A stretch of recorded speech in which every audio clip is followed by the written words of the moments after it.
నమస్కారం, మన ఛానల్కి స్వాగతం. గుండె నిండా గుడిగంటలు మార్చి 26 ఎపిసోడ్ 648లో కుటుంబాన్ని కుదిపేసే బిగ్గెస్ట్ డ్రామా వచ్చేసింది. శివ తప్పుకు మీనాకు శిక్ష పడింది. రోహిణి సైకోయిజం బయటపడింది. ప్రభావతి ప్రతీకారం మీనా కుటుంబాన్ని రోడ్డు మీద వేసింది. సబ్స్క్రైబ్ చేయండి, బెల్ నొక్కండి. ప్రభావతి డాన్స్ క్లాస్లో ప్రేమ్ కుమార్ని కఠినంగా మందలించింది. 100 గుంజలు శిక్ష వేసింది. ఇదే సమయంలో రోహిణి డాన్స్ స్కూల్కి వెళ్లి ప్రభావతికి శివ దొంగతనం వీడియో చూపించింది. ప్రభావతి షాక్కి గురైంది. ఇది దొంగల కుటుంబం, మీనాకి ఇదే బుద్ధి అంటూ మండిపడింది. గతంలో ₹1,00,000 అవమానం గుర్తుకువచ్చి ఇప్పుడు వారికి బుద్ధి చెప్పాలని నిర్ణయించింది.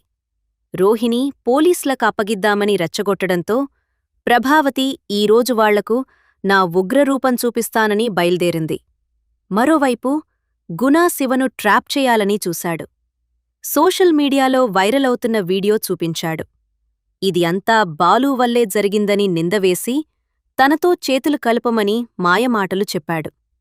కాని శివ లొంగకుండా భయంతో వేలిపోయాడు. మీనా తన కుటుంబం మళ్లీ సంతోషంగా మారుతోందని ఆనందం వ్యక్తం చేసింది.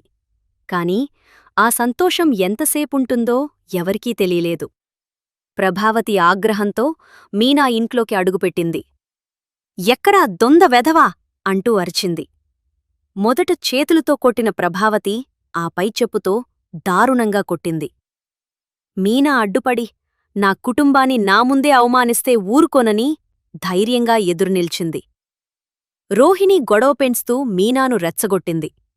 ప్రభావతి వీడియో అందరికీ చూపించమని ఆదేశించింది. రోహిణి వెంటనే చూపించింది. అందరూ షాక్ అయ్యారు. వీడియో చూసిన పార్వతి తీవ్ర మనోవేదనతో కుప్పకూలిపోయింది. మీ నాన్న ఆత్మగౌరవం కోసం ప్రాణాలు తీసుకున్నాడు, నువ్విలా దొంగతనం చేస్తావా అంటూ శివపై మండిపడింది. మీనా కూడా నీకోసం ఎన్నో అవమానాలు భరించానని, జీవోత్సవంలా బ్రతుకుతున్నానని కన్నీళ్లతో శివనును కొట్టింది. సుమతి కూడా ఇంటి పరువు తీసేశావని బాధపడింది. ఇంత జరిగినా ప్రభావతి కోపం చల్లార్లేదు. ఇప్పుడు నేనేం చేస్తానో చూడు అంటూ శివను బయటికి లాగింది. అప్కమింగ్ ఎపిసోడ్లో ప్రభావతి ఇది దొంగల కుటుంబం అంటూ పోలీసులకు అప్పగించడానికి ప్రయత్నిస్తుంది. బాలు ఇంటికి చేరుకున్నప్పుడు ఇకపై మీనా ఈ ఇంట్లోకి రాదు అని ప్రభావతి కఠినంగా చెప్పడంతో మీనా భవిష్యత్తు అనిశ్చితిలో పడింది. రోహిణి కుట్రతో మీనా కుటుంబం రోడ్డుమీద పడే పరిస్థితి ఏర్పడింది. బాలు ఎలాంటి నిర్ణయం తీసుకుంటాడు? మీనా జీవితంలో ఏమీ జరుగుతుంది? శివ అరెస్టవుతాడా? ఈ వీడియో నచ్చిందంటే లైక్ చేయండి, సబ్స్క్రైబ్ చేయండి, బెల్ ఐకాన్ నొక్కండి. రోజువారీ అప్డేట్స్ కోసం ఫాలో అవ్వండి.